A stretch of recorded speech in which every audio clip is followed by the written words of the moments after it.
All right, Right. we're ready to kick this off. So, hello, everyone. We're glad to see you here today, and thank you for joining us. I'm Keith, and I'm here today with Fawn. We're both part of the Active Countermeasures team. This is episode 3 in our monthly series of discussing command and control, or otherwise known by the acronym of C2. Today's discussion is about DNS tunneling, what it is and why we should all care about it. Fawn will show you an example of this using the dnscat2 tunnel. And we want this to be an open, interactive format, which includes all of you. We can start and stop at any time. We welcome your questions and comments in Discord, and I'll attempt to bring up as many of those as I can during this session.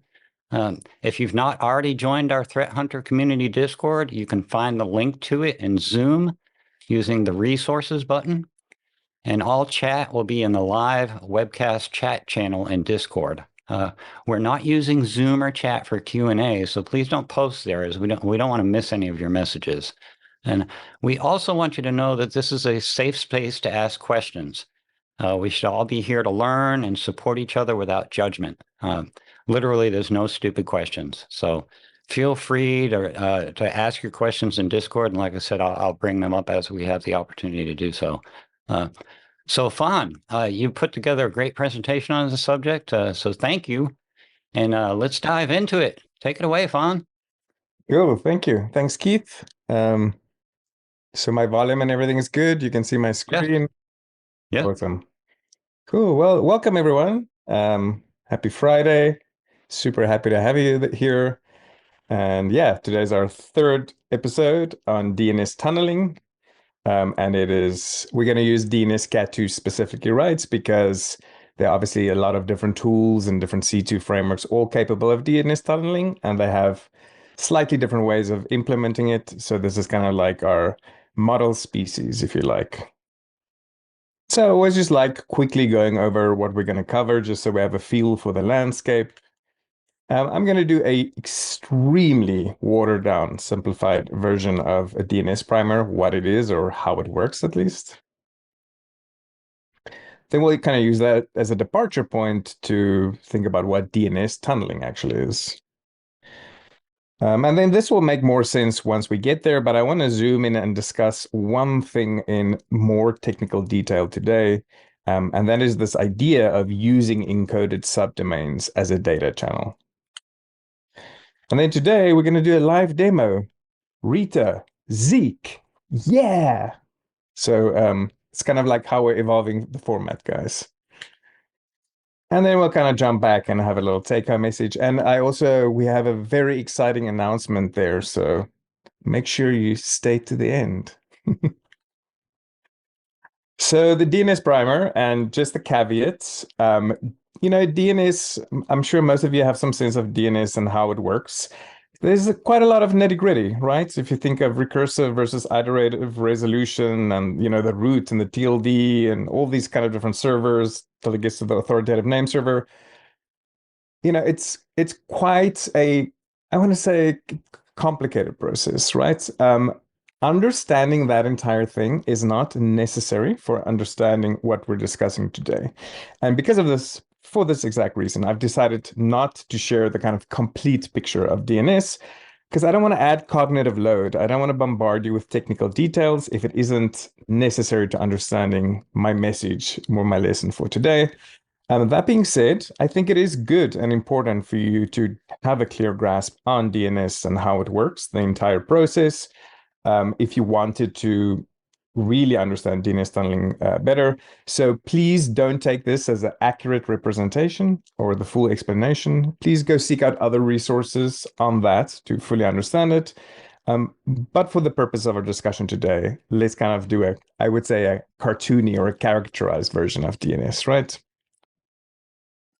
And so we're here at our computer or our system or a host, and we want to go to fawnrust.com, right? And so we kind of, in the abstract sense, send off this request to fawnrust.com, to the internet, right, in quotation marks. Now, obviously, somewhere out in the World Wide Web, somewhere there is an actual web server, and it is the web server for fawnrust.com, and it has a specific IP address.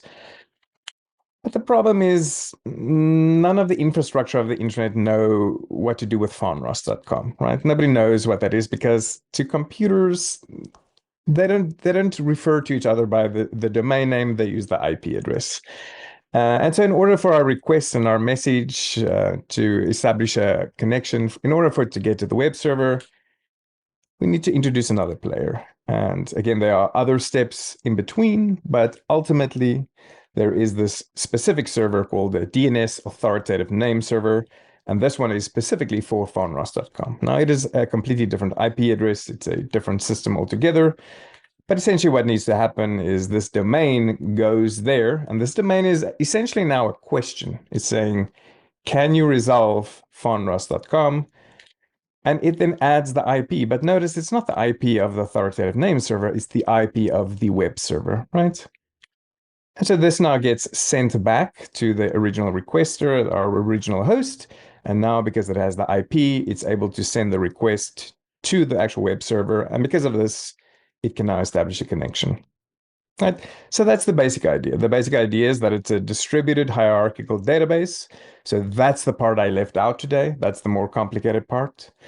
But essentially, that translates human readable domain names, farnross.com, into machine usable IP addresses.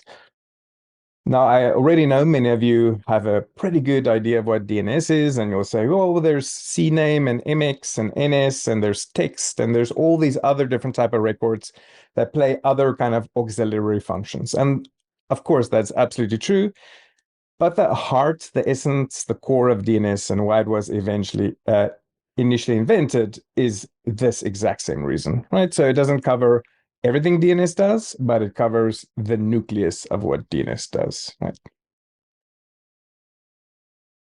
And so now with this kind of picture in mind, let's think about how DNS tunneling works. And I also want to say that DNS tunneling, this term can be used synonymously essentially with C2 over DNS or a DNS backdoor or a DNS covert channel. All terms that can essentially mean the same thing, which is just co-opting the DNS protocol for malware communication, essentially, right? So let's depart now from this picture. This is now our familiar picture, right? And now we think about, okay, well, how does DNS tunneling work? So the main thing is we actually want to just forget about the web server because the web server is no longer involved. We're not trying to communicate to a web server, really. We're using the idea of wanting to resolve a domain as the pretext for communication. That's it. But we don't really want to communicate with anyone. We just want our DNS request to end up at the authoritative name server. So I'm just gonna kind of clean things up. And yes, our authoritative name server, like I said, is the C2 server. And then the original requester is the C2 agent. And I'm just going to visually tidy things up. And now we kind of have a nice, board to draw on and kind of think about how tunneling works. Now, before I get to actual tunneling, there are three important things that I want us to keep in mind. It is necessary for us to keep these things in mind when we have our discussion now. The first thing is that DNS, like many other protocols, and notably also like HTTP and HTTPS that we discussed before, also follows the request and response cycle. And now, why is this important? Well, it is important because, like we said before, it means that the agent, the client that is the compromised host on the target network, it has to initiate communication. And just a quick reminder, why is it that has to initiate communication? It is because a firewall is not going to allow any random system just to initiate a conversation inbound. It has to be a system on the network that initiates the conversation outbound. And this has a restriction or the effect that with most C2, it means that some form of polling has to take place, right? A command cannot just be sent. An agent, a client has to say, do you have a job for me before a command can be sent, right? This is a fundamental constraint or limitation that C2 has to operate with. And I want you to be aware that in DNS parlance, it's actually most often not called a DNS request, but a DNS query. But these terms mean the same thing, and you'll be perfectly well understood if you said request. I'm just pointing this out so you are aware that you might hear DNS request and you might hear DNS query, essentially meaning the same thing.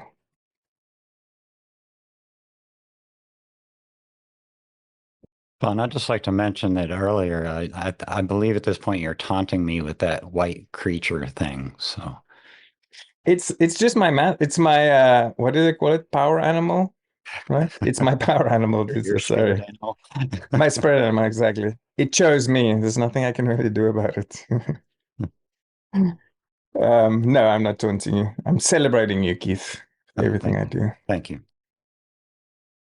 The second thing I want you to be aware of is that there exists this fundamental asymmetry in how data is transferred in either direction. What direction? Agent to server, server to agent. The data is transferred in a different way. When we spoke about HTTPS or even HTTP, it essentially is transferred in exactly the same way. Both have a body. Okay, the one is a response body, the one is a post or put or patch body. But you have a body. And in this, you can essentially put an encrypted blob of JSON data to be transferred, right? So there's a symmetrical shape to how data is transferred with C2 over HTTPS. But this is not the same with DNS, and we can't do it in either direction. And the reason for that is the packet structure for a query and a response, they look completely different. It's a case like often in design and in nature that form follows function. So if I ask a question or I provide an answer to that question, it is going to have an effect on how that packet looks like, the structure of the packet. And I have to, as an attacker, transfer data according to the structure of the packet, right? I'm mentioning this so you are aware what we're looking at today, the diagnostic characteristic that we're going to zoom in on and really accentuate or put emphasis on today is actually just looking at data in the direction of agent to server. That is what we're looking at today. We are going to look at server to agent another time. I really like exploring that. It's an interesting topic for me. It's more complicated. It's more nuanced. There's more different variations and things like that. But I'm just, again, saying this so we are all aware what we're looking at. Agent to server data transfer. The final thing I want to mention is that right now I have our agent and our C2 server, which again, I said is the authoritative name server. And I'm going to show them sending requests and responses. And it gives us the impression that there's a direct connection between them, right? But actually, again, many of you that know DNS will know there are many different steps in between. But importantly, the agent is communicating directly to a local DNS resolver almost all of the time, right? In almost any enterprise or corporate environment. And this is, of course, one of the reasons that attackers like DNS tunneling to begin with, is because the compromised host is not communicating directly outbound. It's communicating to another local system, which is typically not as scrutinized. So it's harder to detect for that reason. So just keep this in mind for now. But once we get to our practical demo and once we jump into Zeek, we're going to see this again. And we're going to have to think about ways for us as defenders then to actually figure out what the actual authoritative name server / C2 server is. And so, like I said, a request response cycle. So we start with our request, but which we call a DNS query. And this very first one is the check-in or the heartbeat, the ping. Hey, I'm here. Do you have a job for me? Now, one of the major problems this first request has to deal with is caching issue, because DNS tends to cache to all the servers as part of the kind of resolution chain. And this first request has to either generate a unique encoded just a unique subdomain to not get a cached response, but there is a cost to that, and that's what a big focus of today's lecture is actually going to be about. So we'll get to that. But I also want to mention that another thing they could potentially do is just ensure that most systems at minimum will cache for 300 seconds. The authoritative name server, our C2 server, can return the response. It can request the TTL. You can request a TTL, a caching duration of 1 second. But most caching servers are not going to honor 1 second because it's basically telling them you can't cache it. And that's going to mean they're going to be so busy, right, with requests.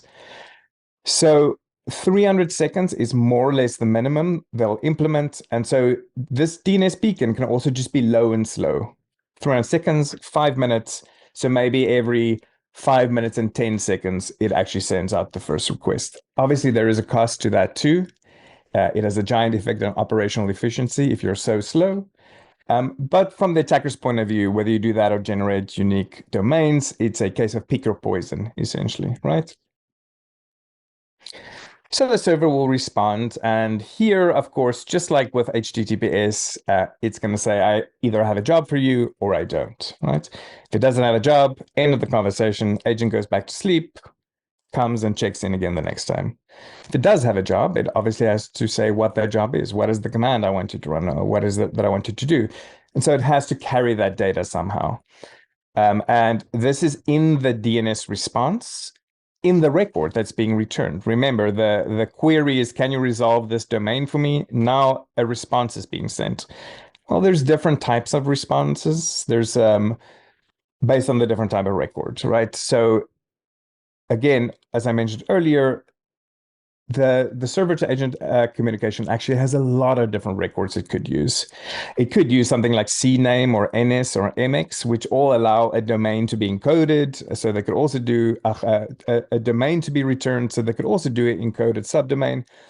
But most commonly what we see is A, which is IPv4, or quad A, which is IPv6, or especially text is very popular. And the reason for that is it's got quite a large capacity. 255 bytes, and it also allows for, it also typically carries or often carries an encoded blob of data because it's used for domain verification. And so it doesn't look weird, right? Just superficially, if you put in encoded data, it kind of looks like what it's supposed to look like. Now, let's say, obviously, in this case, there was a job. The agent ran a command. The agent captured the output. It wants to return the result to the server. And now, in this case, it sends another query, right? But now it has to return the data. And the way it's going to return the data is via an encoded subdomain. Now, right after I finish this story, I am going to zoom into encoded subdomain and what that means. And we are going to discuss that for 10 minutes. So if you don't quite understand what I mean exactly by how is it returning data via encoded subdomain, don't worry, I got you. We're gonna like be crystal clear about that, right? But anyway, it returns the data. And now actually there's no reason, like functionally speaking, at least, that the server has to respond. But just again, as was the case with HTTPS, it's going to look weird if the agent or the client sends all these queries and the server's like, no, there's no reason to respond. I won't complete the request response.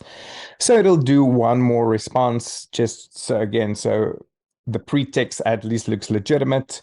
And this will probably be a record for the simple reason that an A record is the most common DNS record that you expect to see on a network.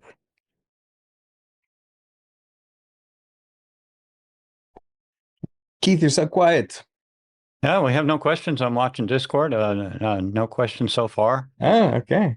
And actually, as far as I'm concerned, this is so far a very clear description. So I have nothing to add to what you're saying. I'm assuming everyone is so enthralled by the story, so that's why they're not asking. But feel free, guys. So like I just said, how is this encoded subdomain? What do I mean by that? How is this being used to transfer data from the agent to the server? So let's speak about that in more detail. So the encoded subdomain is a data channel. So just a reminder, the agent is sending a DNS query. So the agent is requesting, or it's pretending that it wants a domain to be resolved, right? That's the entire pretext. So let's just quickly go over this just so we get our bearings and we all ensure we make sure I understand what I'm talking about. But the agent is, so a DNS packet's more or less, the query has two main sections. It's the header section, which any DNS packet will have, and then it's the question section. The question section has three fields. In this one field is called the queue name. The queue name literally is, here is the domain I want you to resolve. And in this example, it's now www.fonros.com. That sends it to the server. The server does a few things. It changes a few values in the header and things like that. But it essentially just plonks on an additional section at the bottom of the packet. And this is called the answer section. And in the answer section is a field and it's called the R data, resource data. And now this will differ based on the exact record, right? This is clearly an A record. Why? Because we see there's an IPv4 in it, but it will add that's the IP for fonros.com. And then it's going to send it back to the agent. So in this, obviously what I showed now was just a normal, legitimate use case. But inside of this, this is really the part we care about now, right? It is this Q name field and the domain that's placed inside of it that is the carrier of the C2 data, of the malware's data. So let's zoom into that. And we don't even care about the entire domain. What we really care about is this part in pink, the subdomain, right?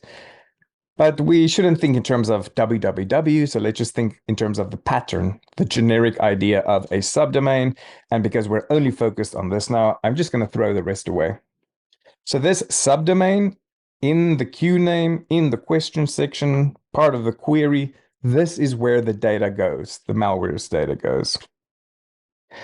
So if we look at the RFC, it's RFC 1035, and in this, they basically define this idea of a label. Now, a label, the subdomain is a label, the domain is a label, the extension, they're all labels. And essentially, it says you can have 63 characters in that label.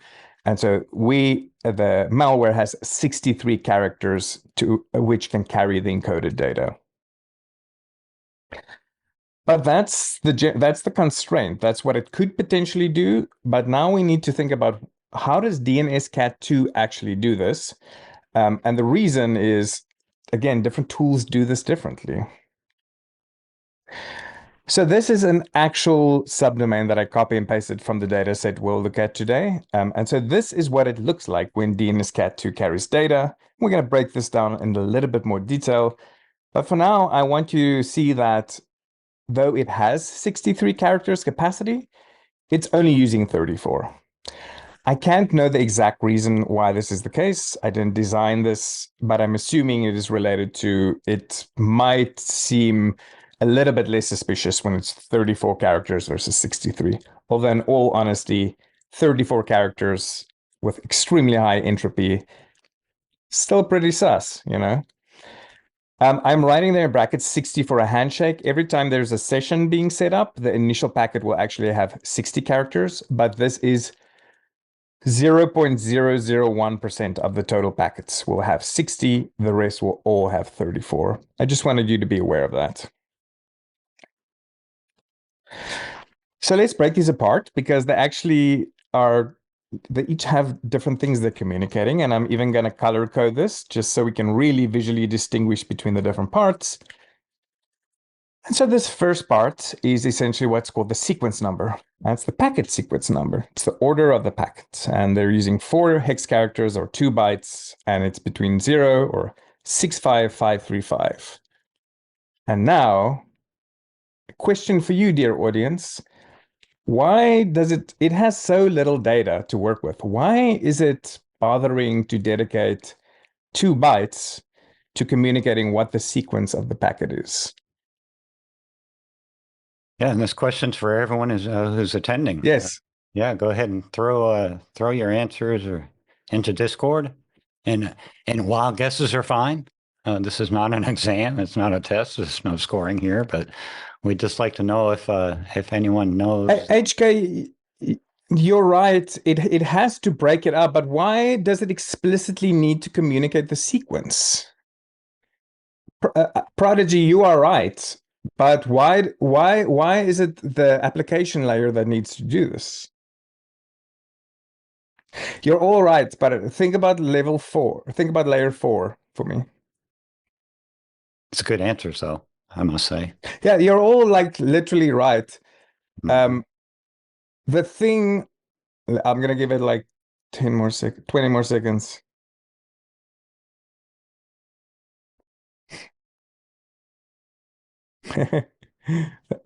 Thanks, Batch Burner. So Smithy, you're right too. You're all right, right? It doesn't have a lot of capacity. It needs to describe the order. But the reason, of course, is that DNS is UDP, right? And so if we were using TCP, we didn't need to worry about that because that's all handled at a lower layer, right? But the fact that it's UDP, the malware itself has to ensure that the server knows the order of it. So close. All right. All right, friends. So yeah, thanks for playing along. And we can like move ahead. And so the next sequence Yeah, just is the set. I'm sorry to interrupt, Yes. Ron. I just want to No, say no, you don't interrupt, brother. that was a group of very good answers. Definitely. So yeah, I just want to say that I'm impressed with all the good answers in here. So thank you all for offering those. Likewise. And I appreciate the enthusiasm. And you were all right. I was just kind of like thinking of a different, it's kind of like that the story about the blind man and the elephant. I was just touching the tail and you guys were describing the trunk, but we're talking about the same elephant here essentially. So session number, this is essentially the same thing, right? Because let's say one set of results will be one session, and then the sequence number will be the order of the packets in that session, right? Later, if it stops that results and there's another command and it returns other results, then obviously it's going to be another session. So it's dedicating quite a bit of its capacity here just to keeping track and making sense of what could potentially be chaos, right? After that, we have the message type, right? This in HTTPS is very simple, right? You could have some field in the JSON blob, or you could just hit a specific endpoint to understand, is this a check-in? Am I returning a result or something like that? But here you don't have those options. And so you have to be explicit about it. Is it a ping? A ping is a heartbeat, a check-in. Hey, I'm here. Is it a message that's data being returned? And a fin just means this is the last packet in the sequence, right? So it has to actually speak about what type of packet it is. And then finally, we can get to the actual data. And so this is the actual payload, 24 hex characters, 12 bytes total. So let's just focus on that 12 bytes. And I hope for some of you that is already like raising some red flags or something like that, like standing out, because that is actually like a giant issue. That's one of the weaknesses, the natural inherent low bandwidth of a DNS channel. Hey, Fawn. Yes. Hey, Kafgar has a question. He says, you could use base 32 instead of hex, because in base 64, the payloads are smaller with base 32, right? Yes, you absolutely can. You can use any encoding schema, right? Right now, I'm showing this is the design of dnscat2, so that's what they decided to do. But yes, of course, as long as whatever encoding schema you're going to choose is not going to be broken or lost as it's being transported, then it'll work. And I haven't looked too much into other tunneling tools, to be honest, and what they use, but that would actually be a very interesting question and a nice deep dive to look at the different designs, because these are all design decisions of the person that created the tool, right? But it is a really good point. And so, just zooming out here, we want to be clear, what I'm showing here isn't how DNS tunneling works. It is how dnscat2 implements the idea of DNS tunneling, right? But yet, yeah, thanks. I'm with you. That was a good question, though, because smaller payload also is beneficial. So why is this a big deal? Well, I'm going to show you here. I ran get process, right? So get process is just going to essentially show us, like I'm going to show you down here. It's just going to show us all the processes, and it's going to show different information. But what we're interested in here is the ID, which we also call sometimes the PID, right? The process ID. And this is a very, very stock normal command that an attacker would want to run on a system where they just to land there because they want to know what processes are running and which they could potentially target. They're going to need the PID to target it, right?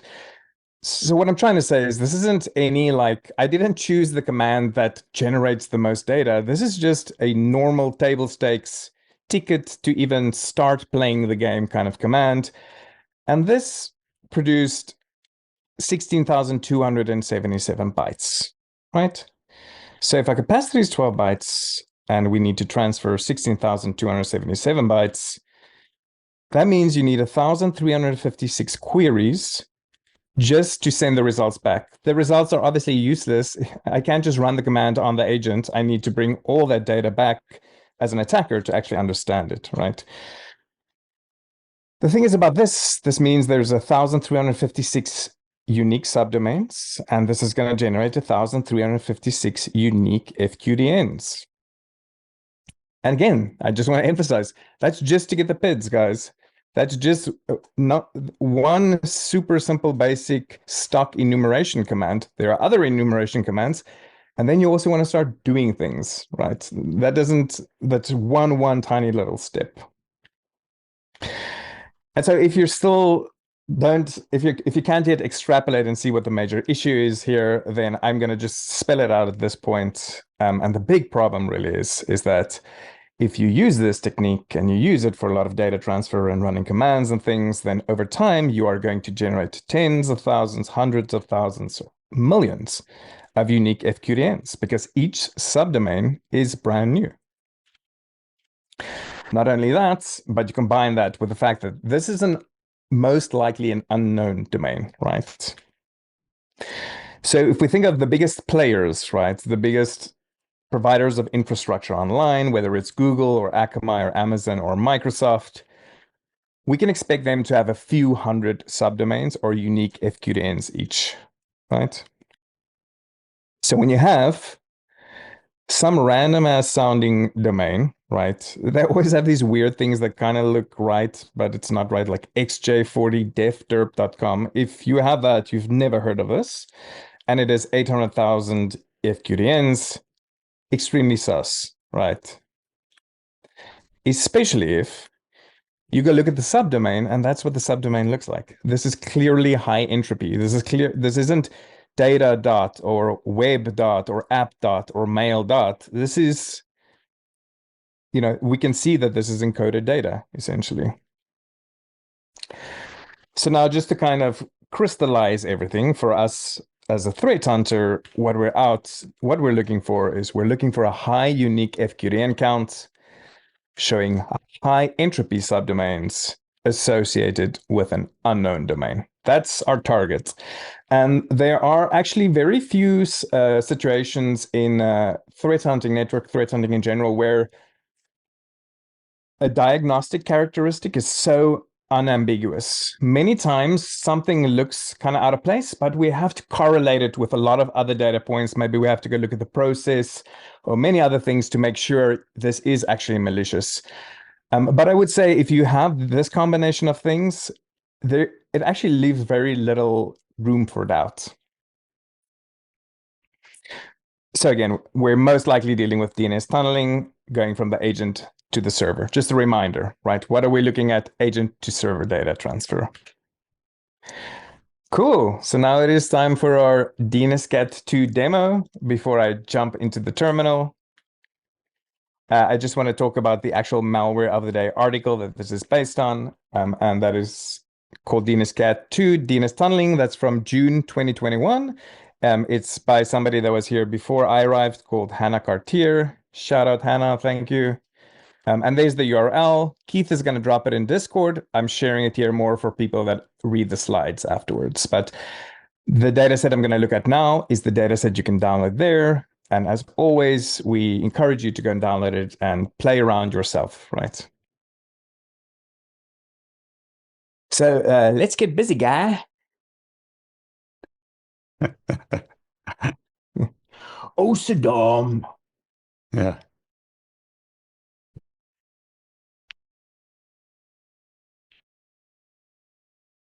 And Lazy Sprocket says, read the slides. I need pictures.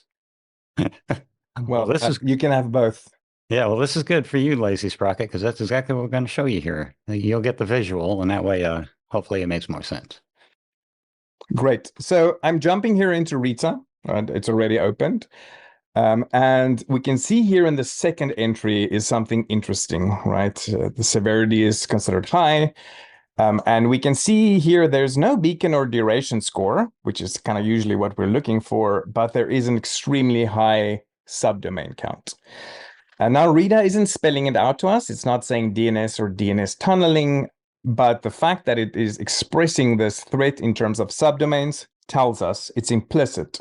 This is about DNS. This is DNS communication, right?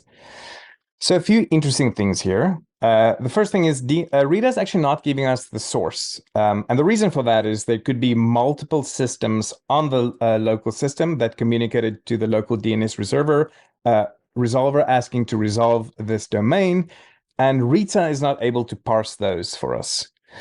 With AC Hunter 7, you can see exactly what are the individual systems, so what are the compromised hosts, and how many requests did each send to the local DNS resolver.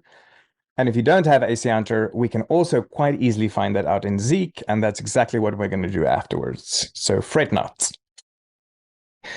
Then here we have destination, and I just want to remind us that this isn't really the destination, right? This isn't, in this case, when we talk about HTTPS, is who was the connection made to.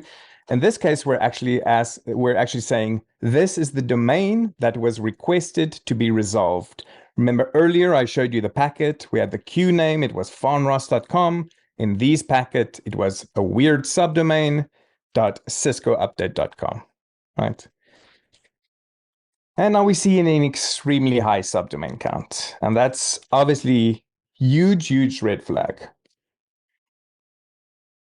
We're going to continue our investigation, but I would just say in general, if you see 165,000 subdomains, this is probably already the time to like drop a Slack or Teams message to response and say like, they should at least start warming up and stretching and stuff, because it's, it looks pretty certain something's going on. What's really cool about Rita is it's also giving us this threat modifier saying there were no direct connections. Now, what is the point? What is the purpose of DNS? Remember my first slides? I said it's asking to resolve a domain so it gets an IP so it can then go out and make a connection. But Rita is telling me that it never actually attempted to make a connection to what was resolved, to what this domain resolved to. And so it's like you asked for resolution 165,000 times, but you never even bothered actually making a connection, right? So all in all, extremely suspicious. This is the power really of Rita, is Rita gives us the bird's eye view. It recognizes patterns, right? And here are two big tells, the subdomains and the no direct connections. That's really telling us something is going on here. And so now we can pivot to Zeek and we can find some more information. I want to go to Zeek and I want to ask three essential questions, right? The first thing is, even though I know 165,000 subdomains is a lot, way too many, right? I am actually interested in just knowing what those subdomains look like. In one way, to really, dot my I's and cross my T's and make sure I'm double, triple checked here. And there's another reason for this, actually. And I'm going to, once we get to the end of that section, I want to talk about that. But it has to do with the relationship of threat hunting more broadly to detection engineering. It allows us to crystallize information that we can hand off to a detection engineer so that we can prevent these kind of attacks better in the future, right? Second thing I want to ask is, we don't have a source IP here, but we want to know who's compromised, right? I guess the reason for that should be obvious enough. And then the third thing is, like I said, right here, we have ciscoupdate.com as the destination, but it's not the real destination. It's not the authoritative name server. And we want to know who that authoritative name server is for the simple reason that that is the C2 server. And we want to make sure we can block communication to that server going ahead, right? So let's jump over here into Zeek and I'll just show you, we have all our classic Zeek logs. But right now, we're going to be pretty much just interested in looking at dns.log.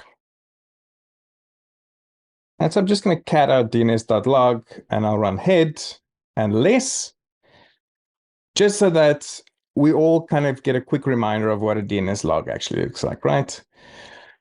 And so if we look here, 1, 2, 3, 4, 5, 6, 7, 8, 9, 10. So here in 10th place that's the query, right? The queue name, the question. Can you resolve this for me?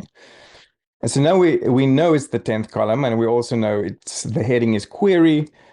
And this is kind of what we want to look at a little bit closer. And in all honesty, again, we can see right here that our question is kind of answered, but let's just do a real due diligence and really have something that we can put in a report and hand off to somebody else so that they can get the value. They don't have to come back and tread the same territory as we're doing right now. Hey, Now, if we know it's the 10, yes. Again, sorry to interrupt, but it just occurred to me that not everyone attending here may be familiar with what Zeek is. So Zeek is open source software that is a network security monitor. So it will record all of the connections being made in your network and record those into Zeek logs. And that's what we're looking at here is those Zeek logs, because then you can take those Zeek logs and then you can use tools like Rita and AC Hunter to analyze those Zeek logs for threat hunting. So I just kind of wanted to make that clear. Go ahead. Yes, thanks so much, Keith. And Zeek, guys, is essentially one of the greatest inventions in the history of defensive security. I encourage all of you to look at it. In the beginning, you're going to be like, oh, this is pretty cool. It generates a few logs. But once then you get into scripting, and then you can even learn Spicy, which allows you to write your own custom protocol parsers. I feel like Zeek is a tool that if you master, there is almost no question on the network you can't answer, really. It completely opens everything up. So big fan. Same here. But yeah, thanks for pointing that out, Keith. Appreciate that. So once again, we know it's the 10th column. We know this is the query column. So if I know it's the 10th column, I could use something like awk to now filter it out. But I am by no means like a command line guru or anything like that. I like simple things. And for that reason, I'm not going to use awk, but I'm actually going to use something that allows us to just look directly at the column we want to cut out, and it is aptly named Zeek cut, and it comes with all modern versions of Zeek. So now when I cat the output of DNS log to Zeek cut, it is only going to show us the query column, right? I'm just going to keep clearing just so that at least what I'm typing is on the top. Hey, Fawn. And so if Getting yes? a question here from Angel SD. Is Wireshark not better than Zeek? It's a different tool, right? So you know, if I want to screw in a screw, you know, I'm going to use a screwdriver. And then if you ask, well, isn't a hammer a better tool? I'll say, yeah, if I want to put a nail in, a hammer is a better tool, right? The thing is about Wireshark is looking at a trace file. It's looking at PCAPs. PCAPs are extremely expensive, right? Meaning you need a lot of storage because it is essentially doubling your web traffic. If you stream a video that's a gig, it's going to save that gig's data, the binary data, plus overhead, right? So there's a problem with that. The other thing is I do love Wireshark and I do love PCAPs, and they're great more almost from a forensic point of view because you can zoom into individual packets and look at things. But imagine I wanted to like take stock of an entire forest and I want to see where in this forest are there some trees that may be sick, right? The best way for me to do that is probably to get a high vantage point and look over the entire forest. And then I can see, well, there's a little patch of brown trees. Let me go there now, right? That is Zeek. Even a higher vantage point is Rita. Rita is the highest vantage point. Zeek is also a high vantage point. It's showing us patterns. Wireshark and PCAPs, that is then going to the individual tree and maybe taking a sample and looking at it under a microscope to see maybe, you know, what kind of pathogen does it have, for example. So one is not better than the other. They're different tools that answer different questions, and they actually complement one another, right? So I hope that made sense more or less. Yeah, it does to me. I think that was good. And just to Cool. also add to that is if you do have PCAP capture files, you can convert those into Zeek logs. Yes. So and actually, I'll throw that command in here. It's a very simple command, but you can convert any PCAP into Zeek logs and then run your analysis on that. Yes, and something actually very Herman and I are we're in our own little study group studying Zeek scripting together. And something cool we learned recently is, you know, you don't really want to take permanent PCAPs because, again, of the cost associated with that. But you can write alerts in Zeek that will trigger a recording of a PCAP. So if certain conditions are met, it'll actually start recording a PCAP on a host. Haven't figured out how to do that yet, but I thought that was very cool because when you start learning about PCAPs and Wireshark, it gets you so excited about the detection opportunities. And then it's kind of like one of those things where when the ideal meets the real, right? So you're like, oh my God, I'll just have PCAPs and figure everything out. And then you're like, yeah, it's really, really hard just to save PCAPs of everything. Just again, because of the insane amount of space that is going to be required. So just to remind us, I'm looking now, I'm cutting the query domain, but I don't want to look at all the queries, of course. We know now something is sus related to Cisco update, so I just want to grep that. And now we can see it's everything just related to Cisco update. And even really now, why don't we just say head 20? We don't have to look at all 165,000 of them. And then here we go. You know, essentially, once again, we kind of see all the different subdomains. I wanted to actually do a quick little seizure and then show you guys how you can measure entropy, but I'm looking at the time now and I don't know. Would it be okay? Would it be okay if we kind of went 5 minutes over potentially, Keith? Yes, absolutely. Okay, cool. Cool. So, you know, for us as a threat hunter or anybody with common sense, if you look at this, you can say that is not a normal subdomain. That is what we can call high entropy. And entropy is just a term, a technical term for randomness, right? So really, once again, technically as a threat hunter, you can say our job ends here. One of the things I find about threat hunting is nobody, you know, the boundary of what constitutes threat hunting and response or threat hunting and detection engineering, whatever, it's a little bit fluid and a little bit nebulous, right? There aren't hard and fast rules. But what I would say is, in my mind at least, if you're a threat hunter and you can go that extra little mile, not increase any risk, but you can hand something off, an artifact, to another person in your team that can then go and improve the overall security or defensive posture with that. Like, why not? You know, why not play a stronger or more prominent role in your security ecosystem? So I'm going to use a tool now called Ent, and it is a command line tool. And I'm actually on a Darwin on Mac right now, so you can install it with brew install ent. On Linux, you can run sudo apt install ent. But if I actually just quickly run this last command, what I'm going to do right now is just kind of a MacGyver-y way. I'm just going to copy that. And I'm just going to echo it. And I'm actually just going to pipe that to ent. And here we can see right now that entropy is 3.84, right?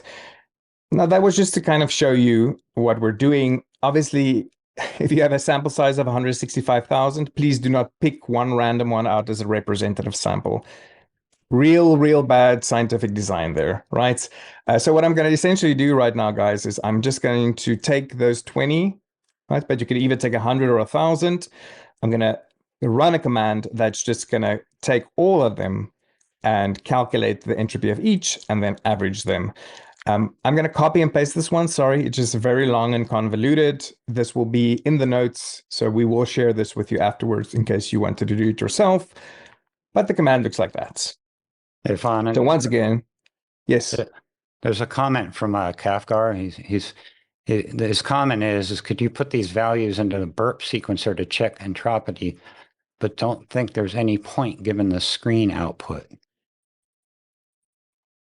Not sure I understand. Yeah, I'm gonna defer to the community. If somebody knows the answer, please provide it. I'm not a big web application guy. I don't. In my early hack the box days, I used a bit of Burp, following IPsec classes, but I haven't used that in a long time. So I'm not going to try to answer questions that I'm barely a white belt in. But yeah, if anyone else mind answering him, that would be awesome. Yeah, I agree. And thanks for the comment, Kafkar, but I'm kind of with Fawn on that one. I don't want to make anything up, so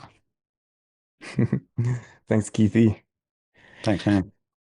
All right, Carry on. guys. So we see the output here. And by the way, if you interrupt me, you don't have to say sorry for interrupting me. You're not interrupting me. We're just having a conversation. Okay. I'm sorry, I'm too polite sometimes. Yeah, but I'm surrounded by Canadians, bro. Everybody apologizes for everything. Like, be American, bro. Just be like, yo, I got a story for you, bro. Okay. That's what all Americans sound like, guys. Death by 1,000 polite cuts, right? Yeah. Yeah. So the average here, guys, as we can see, is 3.71837. Now, obviously, this doesn't, if you don't know anything about entropy or this measurement, this means nothing to you, right? So is this a lot? Is it not a lot? What's going on here? And the truth is actually, this isn't a very high number. The scale goes from 0 to 8. 0 means no entropy. If I had A, perfect, predictable, no randomness, that's 0. And if I had perfectly random binary data, that would be an 8, right? So between 3 and 4 is considered like low medium, right? And this is weird and kind of counterintuitive because any one of us can look at that and it seems random. It doesn't seem like there's a pattern there, right?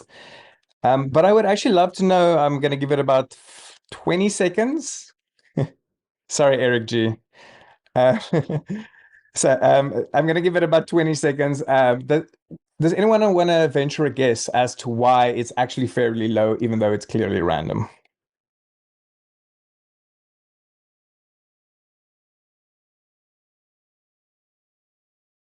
Yeah, and again, wild guesses are fine. So, not anything. Greg Spalax. Thank you. Brilliant. Greg Spalax, guys, they got it right. It's because we're dealing with hex, right? And hex only has 16 characters. And because of that, theoretically, the highest value we can get is log base 2, 16, which is 4, right? 4 times 4 is 16. And so even if we had perfectly random hex, we could only ever hope to get 4. And so because of this, 3.71 is actually pretty random. It's a pretty high number.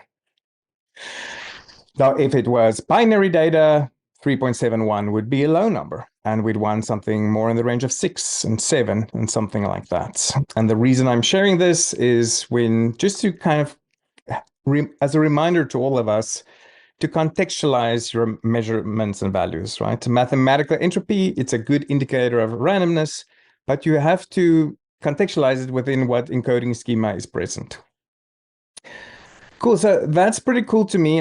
But now the question might be like, Fawn, is this just kind of like fanciful indulgence for your own intellectual curiosity? Why do we care? We already saw it's random, dude. Why do we have to measure this?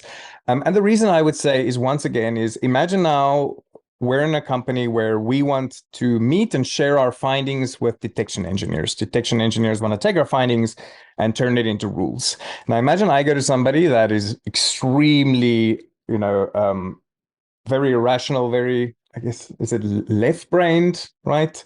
Really thinking in terms of like a very scientifically minded person. And I say, yeah, just look for random looking subdomains, high entropy subdomains. And they'll be like, but dude, I can't write a rule like that. Give me actual constraints. Now imagine I say, you know what? Parse out the subdomains, look at the subdomains if they're, let's say, more than 20 characters, if you can figure out their hex, and if the entropy is between 3 and 4, that's probably something we want to alert on, right? So this is just, I again want to just justify why are we actually spending some time even thinking about this, is this creates a bridge in your ability to interface with other security roles within your organization. Cool. So now, Fractal is asking, he's saying, for detection engineering, do legitimate services use hex in their infrastructure, like tokens and whatnot? they do, for sure. I kind of went down a little bit. I didn't have too much time, but a little bit of a rabbit hole yesterday looking at this. And I couldn't find, and if anybody knows, please share, but I couldn't find a case where it would legitimately use it as a subdomain, right? Definitely somewhere in the actual overall URL, you could find it. And, you see wacky things, especially with like CDNs and stuff like that. But I couldn't find a real legitimate example of why a subdomain specifically, right? And because we have the query column, because we can parse, we can obviously cut or parse on a full stop, and we can parse the first thing. It's very easy for us to extract just the subdomain, right? Is that good? Yeah, it's a great question too. Thank you. Yeah. So once again, guys, let's just look at this. Actually, let's just once again pipe it to less. So I said we have our query column, and now, so sorry. The next question we want to ask, well, who's compromised, right? Who asked for this domain to be resolved? And so if we look at Zeek, we have, like we said, our query column, and now what we actually want to look at is the source IP. And in Zeek speak, Zeek speak, this is actually called the ID of the originating host, right? So id.orig_h. That's what we want to look at right now. So I'm going to go out, I'm going to cut, I'm going to use Zeek cut once again. And this time I'm not just going to cut query, but I'm first off going to cut the origin host, source IP, potentially compromise host, right? As well as query. And so if I do that, you can see now basically essentially we have both columns, right? Once again, I'm not interested in every single query.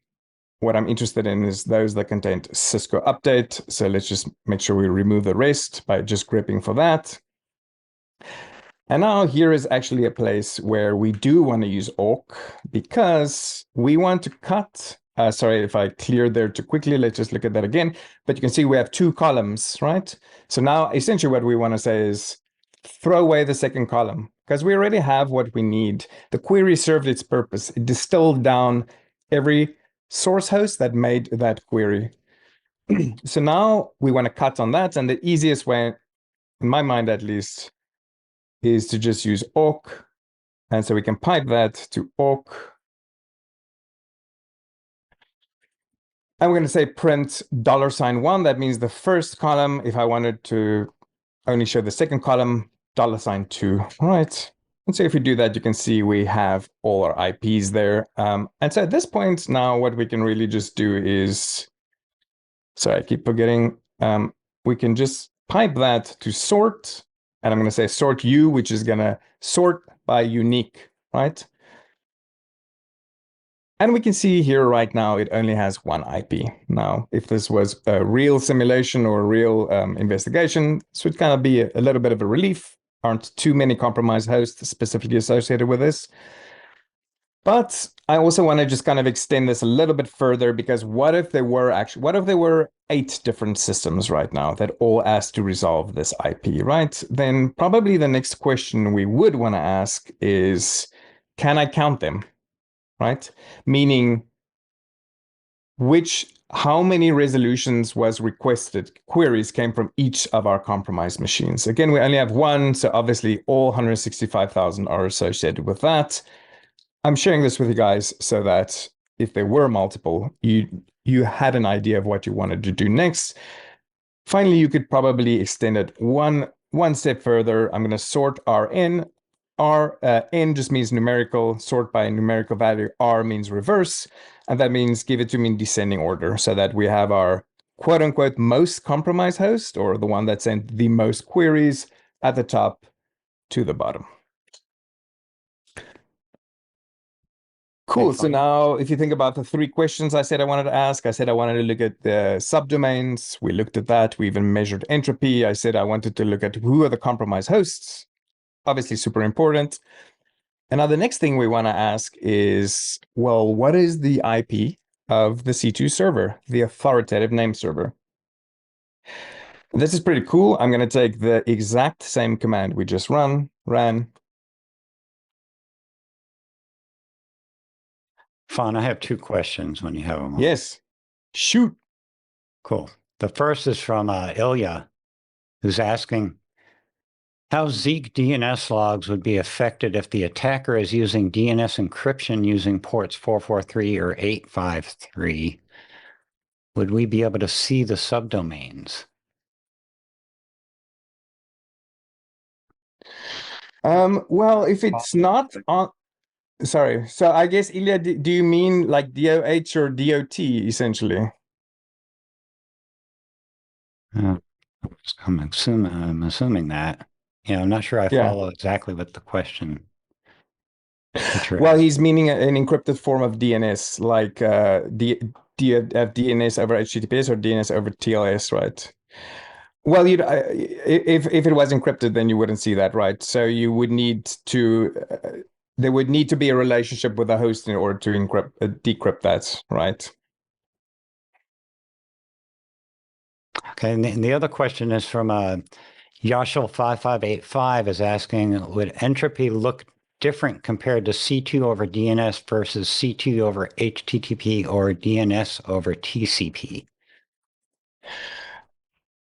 So entropy itself, I don't think is related to the actual protocol. Entropy is just a measurement of randomness, right? And for example, even when you use like when you're as a malware developer, when you're encrypting your payloads and stuff, defenders will often measure the entropy of the binary data, right? Because you expect some, if you can read the source code, the decompiled source code, obviously, you know, a program language isn't just random characters, right? It is specific terms and stuff. But if you look at that, if the decompiled source code and it's all random, it means it's encrypted, right? So entropy isn't related to DNS or to even to networking. It's a more objective, a more broad measurement of randomness. So in this case, Yashil, it would more depend on what is the exact encoding schema, because as I just showed, when we limited our total amount of characters to 16, it would be lower, right? Just because if I take the entire alphabet and I took all the characters, 10, so I guess that's 36. So I'm only using 16. So in terms of entropy, it doesn't seem that high, right? Just because of that, because of the limited character set.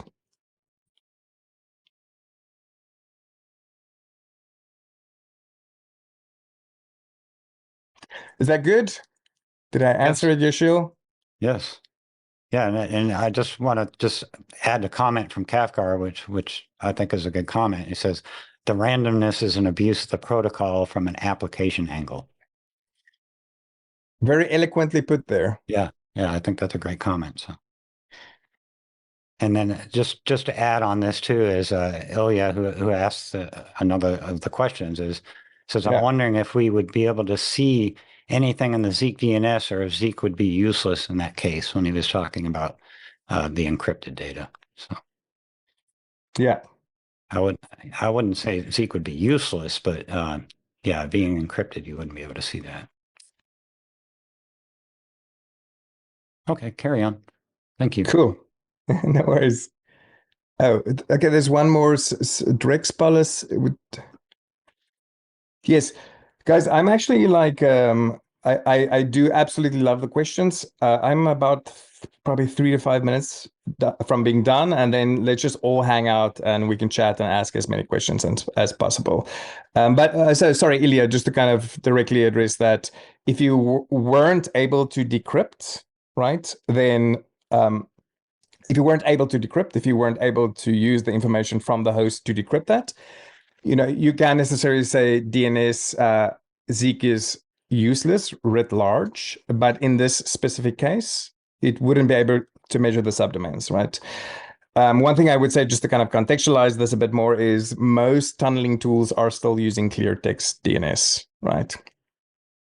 And I am actually going to circle back towards the end of this lecture as to why what we're showing here again is looking at one specific dimension of DNS tunneling, and DNS tunneling doesn't always do this, right? If it was this easy and simple and obvious to catch DNS tunneling all the time, it wouldn't be the second most popular channel for covert communications, for C2 communication, right? And we'll get to that.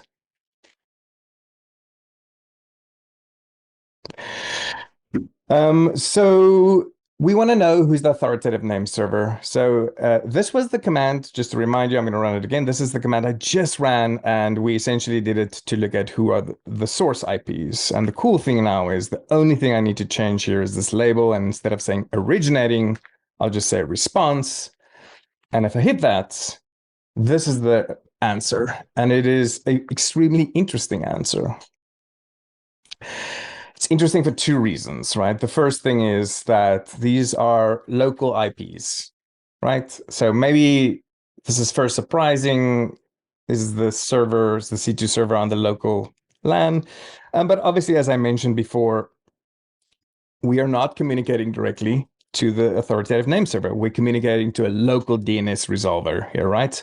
And so this is totally what we would expect.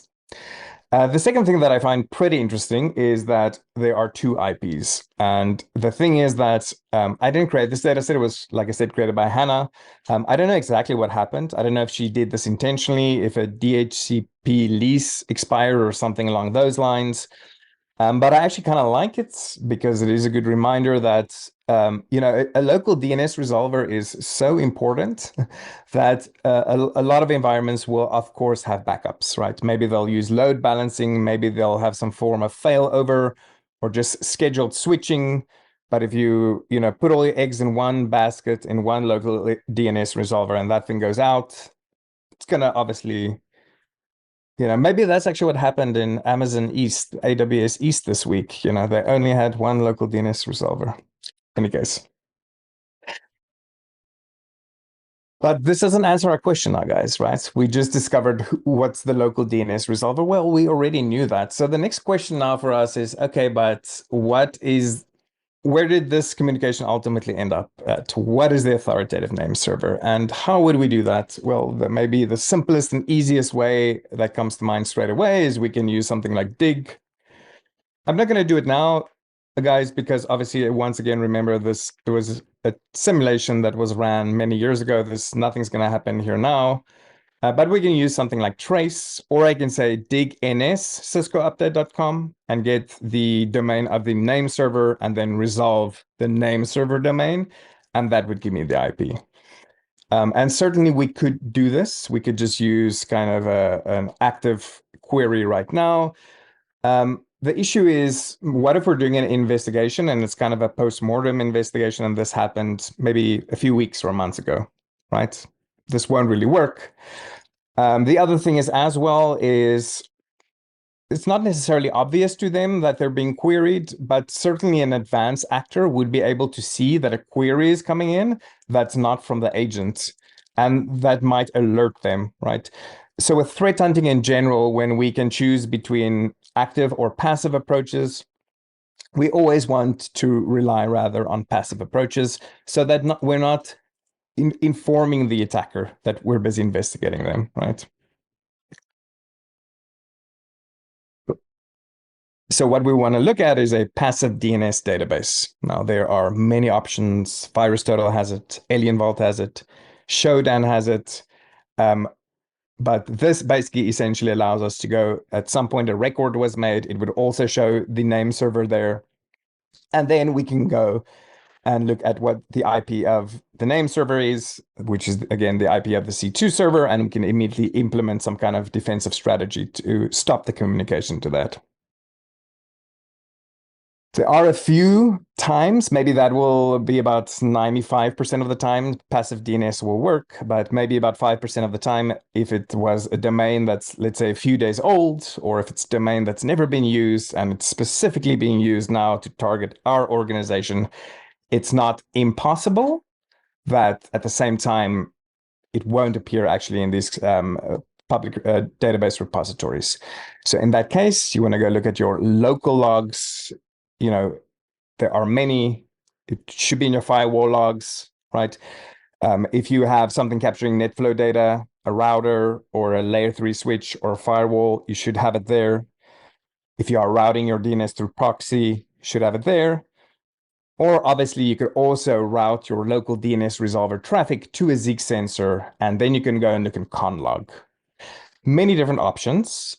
What I maybe want to emphasize is you should 100% absolutely have logs somewhere that show who the local DNS resolver, which authoritative name servers it ultimately resolved to.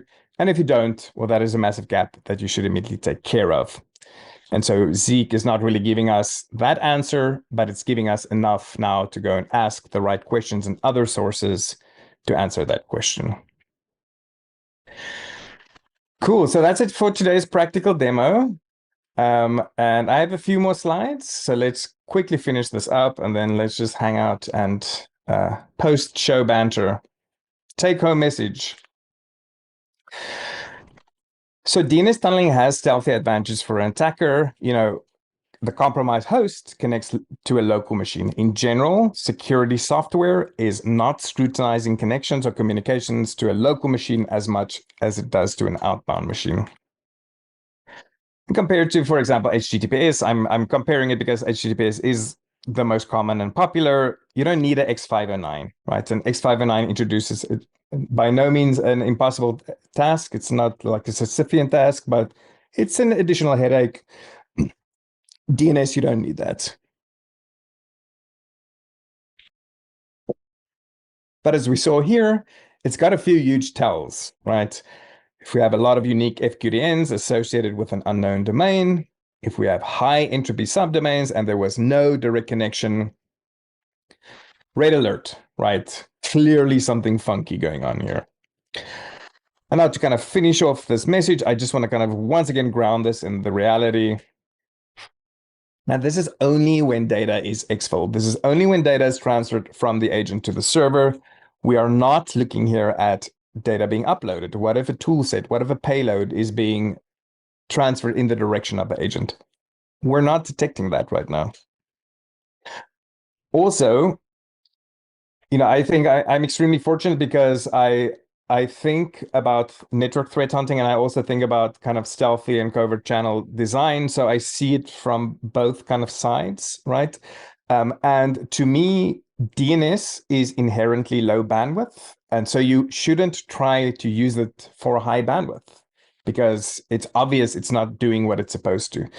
But there is a lot of malware. And so I can use, for example, the most common would be Sunburst. Sunburst has a mode in which it is DNS only, low and slow. It's just really using that to keep the communication alive and really not get noticed. It's not exfilling a lot of data. Therefore, it's not generating a high FQDN count. Then when it wants to exfil data, the channel can switch over to HTTPS and it can use that for actual data transfer. Why? HTTPS is a high bandwidth channel. Use it for high bandwidth operations, right? So again, we saw something very unambiguous, a great tell. If we see this, we can get happy and excited. We saw something, but let's also just be aware that what we're looking at here is one dimension of C2 over DNS, right? There are other things we need to understand and be aware of as well. And I want to say to be continued. I do want to talk about that, about server to agent communication in the future when we've discussed more topics and we're in a more advanced state of our discussion. I would love to chat about that a bit more. So we'll do that another day. Finally, before we're done, one last thing. Save the dates, guys. because here at Active Countermeasures, we're now getting pretty organized, and we have decided on the next dates and the next topics. So our next C2 webcast, number 4, that's going to be on build your own C2 threat hunting lab. Obviously, a little bit of a departure of what we're doing now. Sorry for getting itchy throat here. Yeah, don't blame you. You've been talking nonstop for over an hour. Yeah. All right. So I'm going to show you guys a implementation which essentially mirrors what I do in a slightly simplified manner for malware of the day.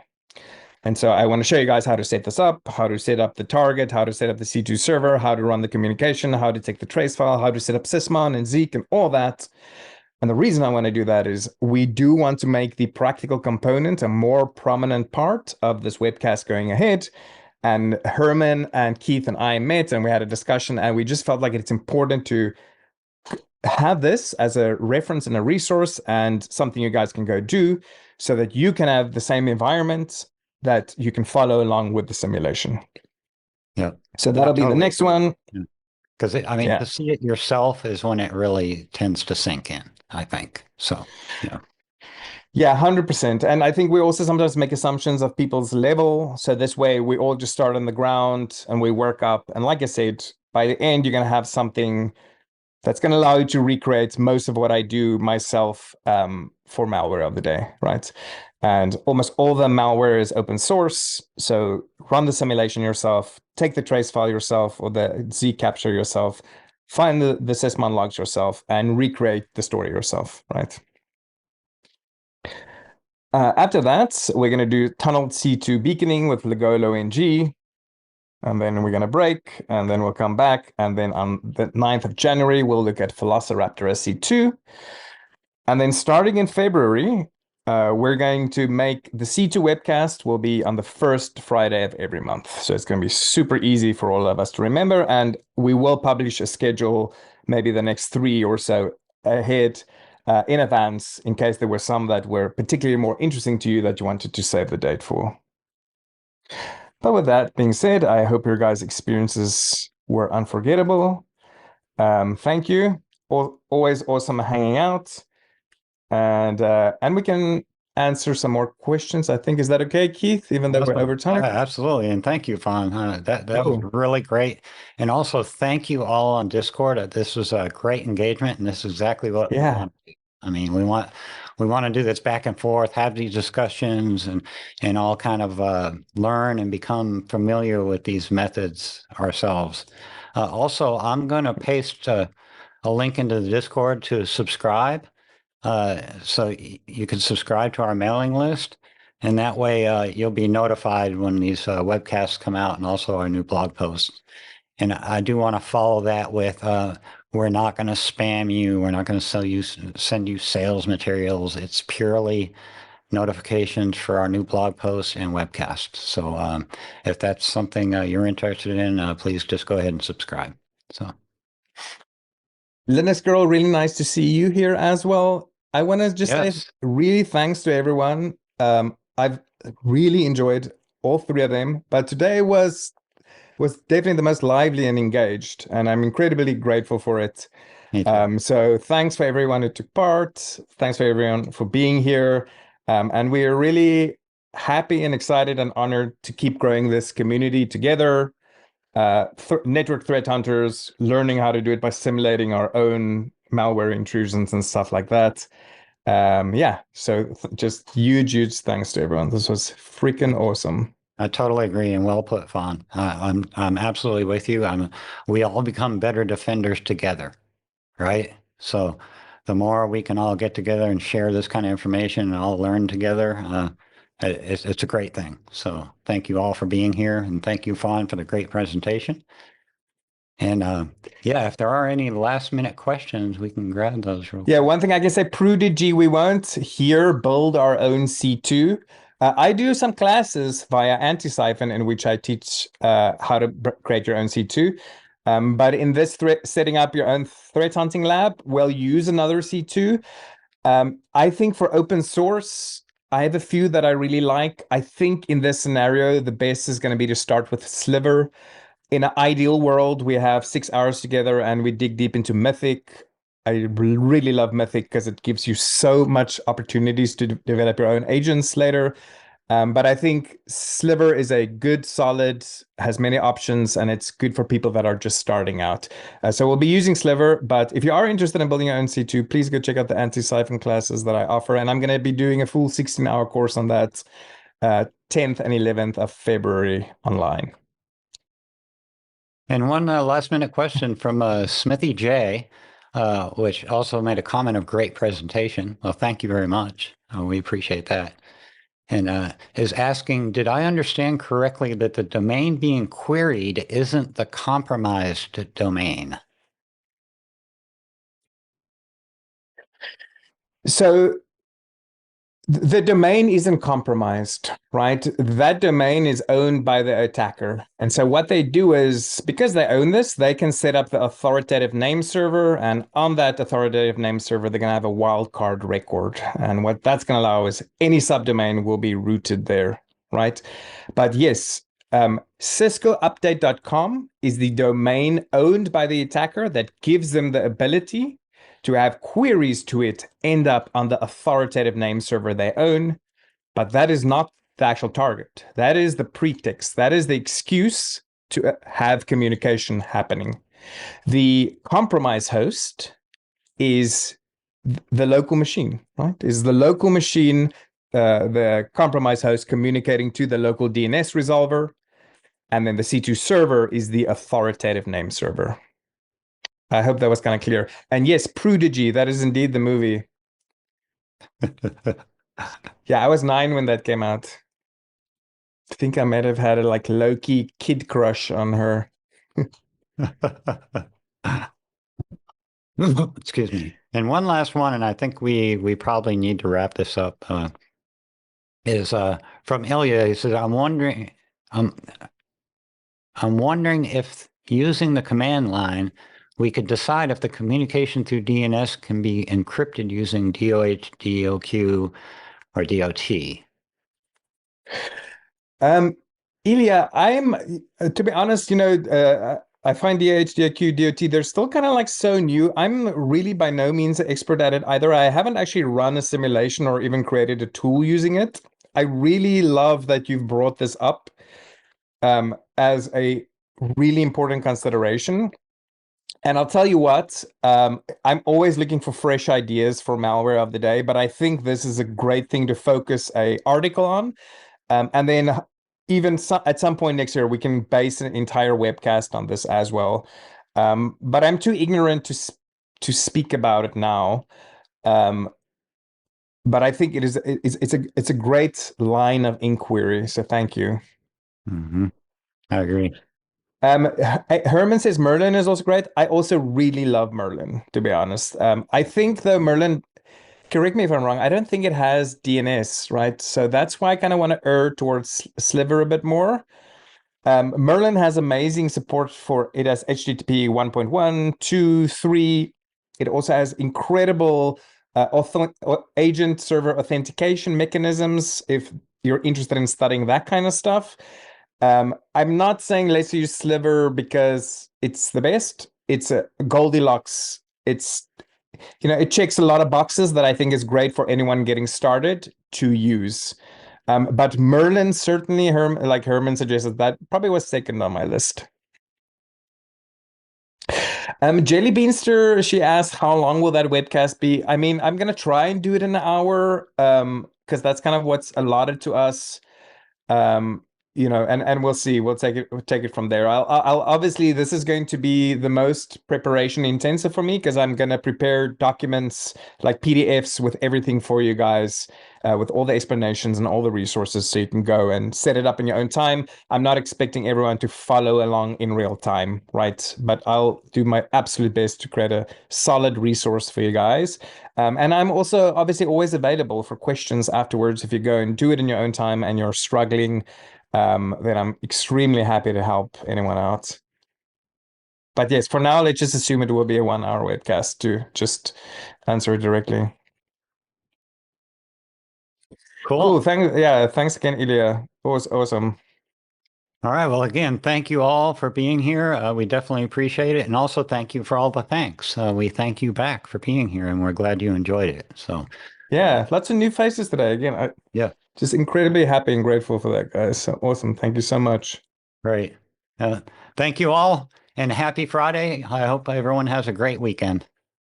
Yeah, yeah, and thank you, Fawn. Appreciate it. Ciao, team. Ciao.